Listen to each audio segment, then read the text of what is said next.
Have you ever wondered what it feels like to chase the very heart of a storm?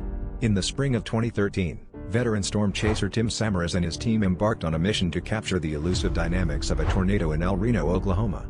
As the sky darkened and the winds howled, they found themselves driving directly into the path of an EF3 tornado, armed with nothing but their instruments and sheer bravery. The colossal twister, with winds exceeding 296 miles per hour, shifted unpredictably, turning their chase into a high-stakes game of cat and mouse. Despite their expertise, the tornado's sudden change in direction resulted in a tragic and fatal encounter.